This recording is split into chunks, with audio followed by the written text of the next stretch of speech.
Innal hamdalillah nahmaduhu wa nasta'inuhu wa nastaghfiruh wa na'udzu billahi min shururi anfusina wa sayyiati a'malina. May yahdihillahu fala mudhillalah wa may yudlil fala hadiyalah. Ashhadu an la ilaha illallah wahdahu la syarikalah wa ashhadu anna Muhammadan 'abduhu wa rasuluhu sallallahu wasallam alaihi وعلى آله وأصحابه وسلم تسليما كثيرا.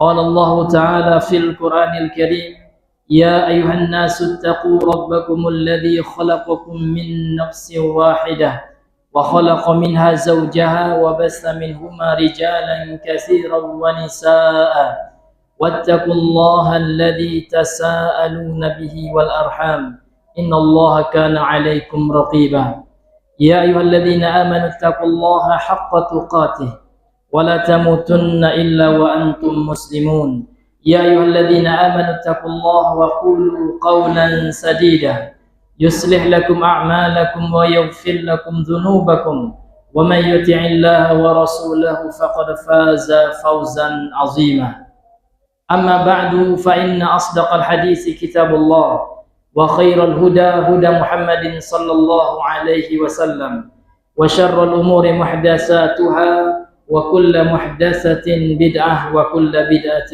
ضلالة وكل ضلالة في النار. Ma'asyiral muslimin ikhwani fiddin rahimani wa rahimakumullah. Kembali kita bersyukur kepada Allah Subhanahu wa taala karena pada siang hari ini Allah Azza wa Jalla kembali mengumpulkan kita di salah satu rumah Allah ini dalam rangka untuk melaksanakan kewajiban kita melaksanakan salat Jumat berjamaah. Kemudian salawat dan salam kepada Rasulullah sallallahu alaihi wasallam. Allahumma salli ala Muhammad wa ala ali Muhammad. Ma'asyiral muslimin ikhwani fiddin, jemaah salat Jumat rahimani wa rahimakumullah. Adapun tema khutbah kita pada siang hari ini adalah salasu adrar liman taraka talabal ilmi syar'i. 3 bahaya yang didapat oleh seseorang yang meninggalkan menuntut ilmu agama atau ilmu syar'i. Hadirin yang dimuliakan oleh Allah Subhanahu wa taala. Mempelajari ilmu agama ini merupakan tanda jika Allah Subhanahu wa taala menghendaki kebaikan pada diri seseorang. Sebagaimana dalam hadis yang sering kita dengar, hadis yang masyhur yang diriwayatkan oleh Al-Imam Al-Bukhari dan Muslim dari sahabat Ibnu Abbas radhiyallahu anhu. Kata Nabi yang mulia sallallahu alaihi wasallam, "May yuridillahu bihi khairan yufaqihu fid din." Siapa saja yang apabila Allah menghendaki kebaikan pada dirinya, maka Allah akan jadikan dia faham terhadap ilmu agama, terhadap agamanya. Maka tidak ada jalan yang bisa menjadikan seseorang itu faham terhadap ilmu agama melainkan dengan belajar. Dan ini adalah ketetapan dari Rasul sallallahu alaihi wasallam sebagaimana disebutkan dalam hadis sahih. Innamal ilmu bitta'allum. Sesungguhnya ilmu itu hanya bisa dipelajari, didapatkan dengan dipelajari. Wa innamal fiqhu bittafaqquh. Dan orang akan menjadi faqih, menjadi faham terhadap agama hanya dengan mempelajari fikih. Ma'asyiral muslimin yang dimuliakan oleh Allah Azza wa Jalla. Sehingga tentang hadis ini disebutkan dalam kitab Al-Fawaqih Al-Janiyah di Asari Salafiyah oleh guru kami Syekh Abu Ibrahim Al-Yamini rahimahullahu taala. Beliau menukilkan ucapan dari Syekhul Islam Ibnu Taimiyah. Kata Syekhul Islam Ibnu Taimiyah rahimahullahu taala, "Man lam yuridillahu bihi khairan lam yufaqihu fid din." Barang siapa yang Allah tidak menghendaki kebaikan pada dirinya, maka Allah akan jadikan dia bodoh terhadap agamanya. Allah jadikan dia tidak faham terhadap agamanya. Tentu orang yang tidak faham terhadap agama, orang yang tidak mau belajar ilmu agama. Sedangkan orang yang belajar saja banyak yang tidak paham. Betapa banyak setiap tahunnya pondok-pondok mengeluarkan alumni, mengeluarkan santri-santri. Apakah setiap santri itu berhasil menjadi pengajar agama? Jawabannya tidak. Menunjukkan apa? Orang belajar agama saja tidak ada jaminan dia faham, tidak ada jaminan dia mengerti akan agamanya. Apalagi orang yang tidak mau belajar ilmu agama sama sekali. Makanya perkataan daripada Syekhul Islam itu disebutkan oleh para ulama usul dengan istilah al-mafhumul mukhalafah dari hadis itu. Jadi pemahaman kebalikan dari hadis itu adalah barang siapa yang Allah tidak kehendaki kebaikan pada dirinya, maka dia tidak akan Allah fahamkan ilmu. Kalau seandainya seorang tidak faham ilmu, apa sebabnya? Tentu karena dia meninggalkan menuntut ilmu agama. Ma'asyiral muslimin yang dimuliakan oleh Allah Azza wa Jalla. Allah Subhanahu wa taala memuji orang-orang yang berilmu, diantaranya dalam penggalan surah Az-Zumar ayat yang ke-9. Kata Allah Subhanahu wa taala, "Qul hal yastawil ladzina ya'lamuna wal ladzina la ya'lamun." Katakan wahai Muhammad, apakah sama orang-orang yang berilmu dengan orang yang tidak berilmu? Maka ayat ini kata para ulama adalah al-istifham ingkari. Bentuknya pertanyaan namun maknanya pengingkaran. Artinya Allah mengingkari orang-orang yang tidak mempelajari, tidak mengetahui terhadap perihal agamanya.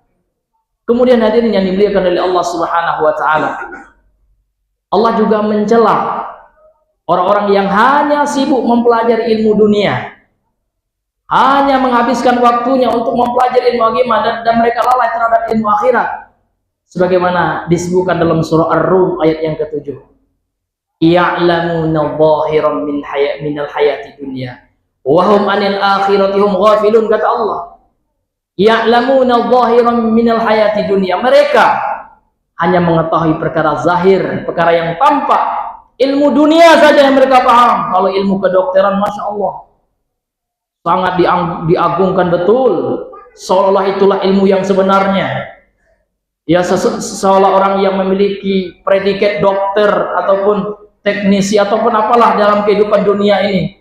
Namun kalau seandainya ada pengajar agama, apalagi pengajar Al-Quran, dilihat dengan sebelah mata, tukang ngajar Al-Quran, nggak level, na'udzubillah. Padahal tahukah kita, sebaik-baik pengajar itu adalah pengajar Al-Quran, pengajar agama. Apa kata Nabi SAW? Khairukum man ta'allama Al-Quran. Sebaik-baik kalian adalah orang yang belajar Al-Quran, wa 'allama, dan orang-orang yang mengajarkan Al-Quran. Maka jangan kita berkecil hati, jangan kita merasa terendah harga diri kita sebagai orang yang mengajarkan alif bata, mengajarkan Iqra dan Al-Quran tahsin dan ilmu agama. Karena di mata Allah sesungguhnya orang yang terbaik itu adalah man ta'allama Al-Quran wa 'allamah, orang yang belajar Al-Quran dan yang mengajarkannya.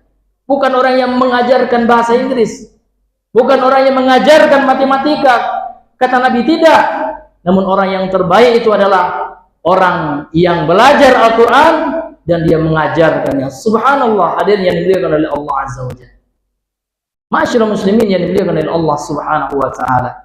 Maka kita masuk ad-darul awal, mara bahaya pertama bagi orang-orang yang tidak mau belajar ilmu agama. Yang pertama, la yastati'u an yumayyiza bainal haqqi wal batil. Bahaya yang pertama adalah orang-orang yang tidak mau belajar ilmu agama, dia tidak akan mampu untuk membedakan antara hak dan yang batil, sehingga dia sangka bid'ah adalah kebaikan. Dinyatakan oleh Allah dalam surah Al-Kahfi, qul hal nunabbi'ukum bil akhsarina a'mala. Katakan wahai Muhammad, maukah kami kabarkan kepada engkau orang-orang yang paling rugi amalannya, alladzina dhalla sa'yuhum fil hayati dunya wa hum yahsabuna annahum yuhsinuna sun'a, yaitu mereka yang menganggap, ya, mereka menganggap bahwasanya mereka telah melakukan kebaikan di dunia ini, akan tetapi mereka dhalla sa'yuhum, mereka ada orang yang tersesat. Akibat apa orang terjatuh ke dalam bid'ah dan kesyirikan? Karena ketidaktahuan mereka, kebodohan mereka terhadap Islam yang benar. Mereka hanya mencukupkan apa yang kami dapatkan dari tradisi-tradisi orang dahulu, dari nenek-nenek moyang kami. Dari dulu kamilah seperti ini, dari dulu kami sudah melakukan kenduri arwah ketika ada yang wafat di antara kami, dari dulu kami sudah maulid Nabi ini Pak Ustadz, na'udzubillah min dzalik. Tanpa mereka mempelajari apakah pernah Rasul ajarkan, Rasul perintahkan, dan Rasul amalkan serta para sahabatnya. Maka hadirin yang dimuliakan oleh Allah, penyebabnya adalah ketika manusia meninggalkan ilmu sehingga terjatuh ke dalam kebatilan, tidak mampu dia membedakan antara yang hak dan yang batil. Kemudian bahaya yang kedua, hadirin yang dimuliakan oleh Allah Subhanahu wa taala, adalah annahu yuhramu minat taufiqi wan nuril hidayah. Seseorang yang tidak mau belajar ilmu agama akan terhalangi dari taufik. Allah Subhanahu wa taala akan memberikan taufik bagi orang yang berusaha di dunia ini. Allah Maha Adil. Orang-orang yang sudah berusaha beribadah, belajar ilmu agama, mencari jalan hidayah, Allah tidak akan menyia-nyiakannya, hadirin yang dimuliakan oleh Allah. Walladzina jahadu fina, alladzina jahadu fina lanahdiyannahum subulana, kata Allah. Alladzina jahadu fina, orang-orang yang berusaha, bermujahadah, sungguh-sungguh dia belajar. Lanahdiyannahum subulana, tentu kami akan memberikan hidayah kepada mereka untuk menjalani jalan kami, untuk menapaki jalan hidayah. Namun orang yang malas belajar, orang yang tidak mau mempelajari ilmu agama ini, bagaimana mungkin Allah Subhanahu wa taala akan memberikan hidayah dan cahaya kepadanya? Ketahuilah hadirin, ilmu itu adalah cahaya. Cahaya Allah Subhanahu wa taala. Sebagaimana juga yang sering kita dengar dari petuah Al-Imam Asy-Syafi'i ketika beliau bertanya kepada Al-Waqi' bin Al-Jarrah. Waqi' bin Al-Jarrah gurunya beliau. Kata Imam Asy-Syafi'i, sa'altu waqi'an su'a hifzi. Syakautu ila waqi'in su'a hifzi. Aku mengeluhkan kepada guruku Waqi', nama guru beliau, tentang buruknya hafalanku. Fa arsyadani ila tarkil ma'asi. Maka Waqi' memberikan bimbingan, arahan untukku supaya meninggalkan kemaksiatan. Fa innal ilma nurun, karena sesungguhnya ilmu itu cahaya. Wa nurullahi, dan cahaya Allah itu la yuhda lil asi, tidak akan diberikan sebagai hidayah untuk pelaku kemaksiatan. Hadirin yang dimuliakan oleh Allah Subhanahu wa taala. Jadi orang yang berleha-leha, orang yang meninggalkan menuntut ilmu agama, maka akan terhalangi untuk mendapatkan hidayah serta cahaya dari Allah Subhanahu wa ta'ala. Aqulu bima tasma'un wa astaghfirullah li wa lakum wa lisairil muslimina wal muslimat fastaghfiruhu innahu huwal ghafurur rahim.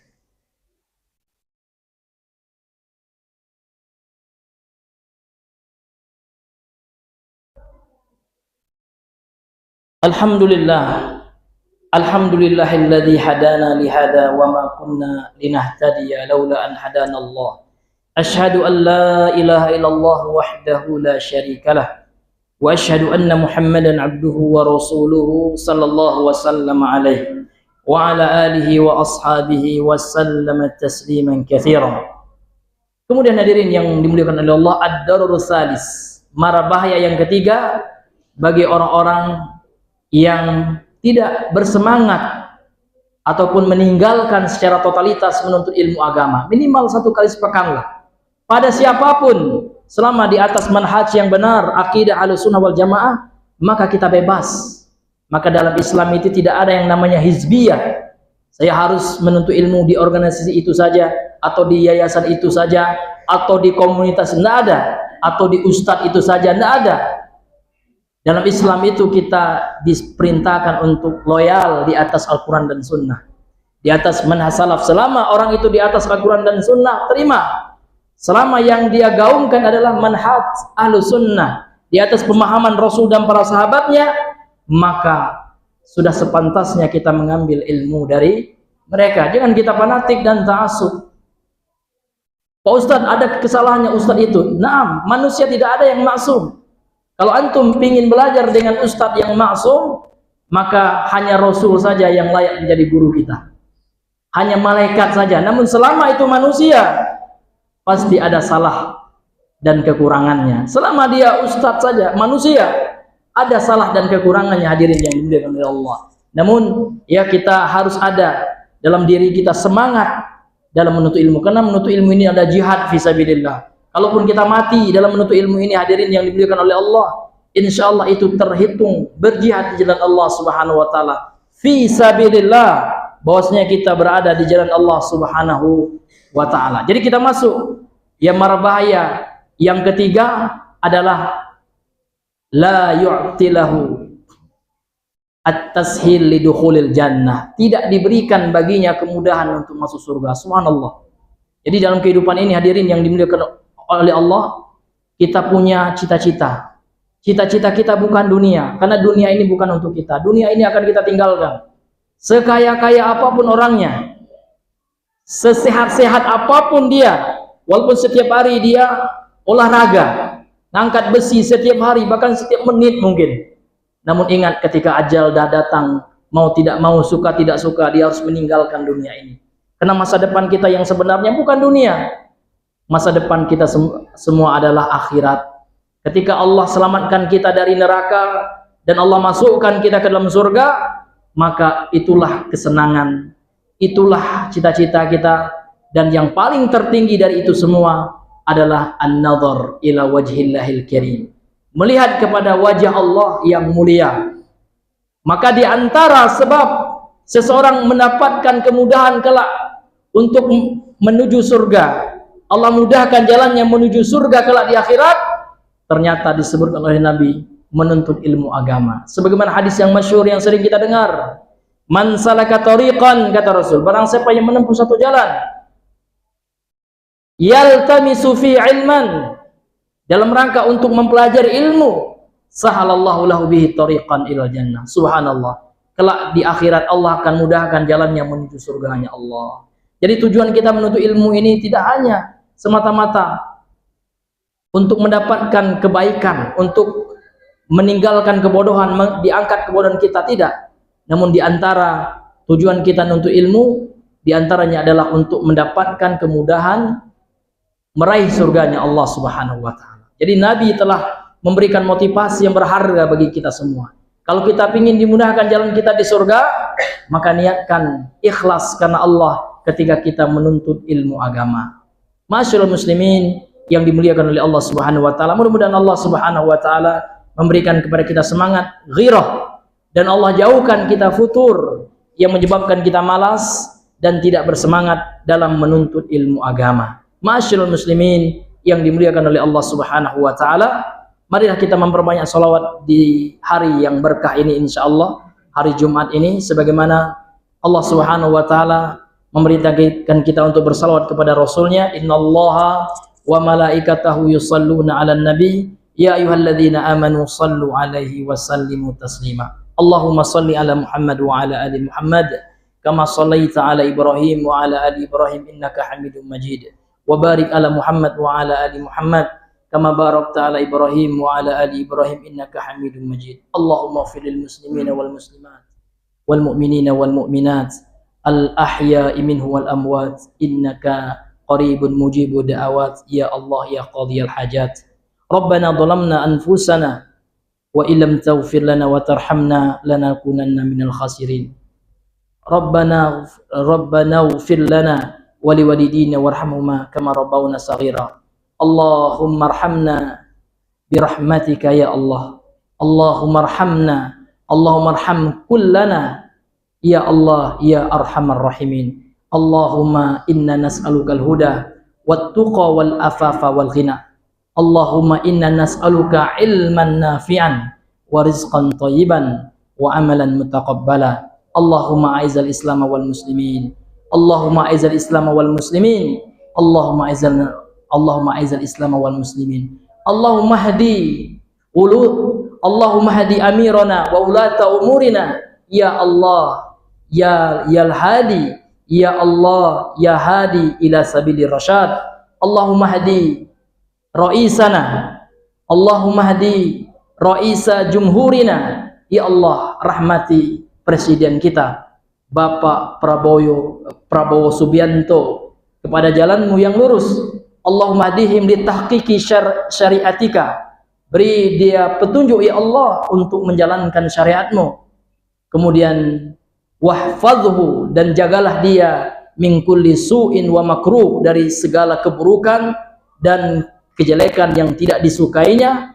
Kemudian jadikanlah dia pemimpin yang adil. Waj'alhu amiran adilan wa ra'isan mahbuban ladal mujtama', menjadi pemimpin yang dicintai pada masyarakatnya. Allahumma a'izzal islam wal muslimin, ya Allah muliakanlah agama Islam dan kaum muslimin. Wa ahlikil kafaratal musyrikin, kemudian berikanlah kehancuran bagi orang-orang musyrik, orang-orang yang menghancurkan kaum muslimin, yang memberikan gangguan kepada kaum muslimin seperti orang-orang Yahudi di Israel. Ya Allah, ya Qawiyal Matin, Allahumma ansur ikhwana al-mustad'afina fi kulli makan. Ya Allah, tolonglah saudara-saudara kita yang lemah, yang teraniaya di seluruh negara kaum muslimin, terkhusus di Palestina. Ya Allah, ya Allah, bantulah mereka. Ya Allah, kemudian rahmatilah mereka, jagalah mereka dari kezaliman orang-orang zalim, dari kebiadaban orang-orang yang biadab, kemudian dari orang-orang Yahudi, dari anak keturunan babi dan kera. Ya Allah, jadikanlah orang-orang yang terbunuh, Allahumma ja'al syuhada'ahum. Ya Allah, jadikanlah orang-orang yang terbunuh menjadi orang-orang yang syahid. Wadkhilhum jannataka ya Allah, ya Arhamar Rahimin. Kemudian masukkanlah mereka ke dalam surgamu ya Allah. Hadirin yang dimuliakan oleh Allah Subhanahu wa taala, maka marilah kita memperbanyak doa di hari Jumat ini untuk saudara kita. Allahumma arhamhum wa'fu anhum, Allahumma ansurhum min a'daika, Allahumma anzil ala a'daika yahudil mu'tadin, Allahumma anzil alaihim adzabak ya Allah ya syadidal adzab, ya Allah ya syadidal iqab. Rabbana atina fid dunya hasanah wa fil akhirati hasanah wa qina adzaban nar. Wa sallallahu wa sallama ala nabiyyina Muhammadin wa ala alihi wa sahbihi ajma'in, wa akhiru da'wana alhamdulillahi rabbil alamin. Aqimus salah.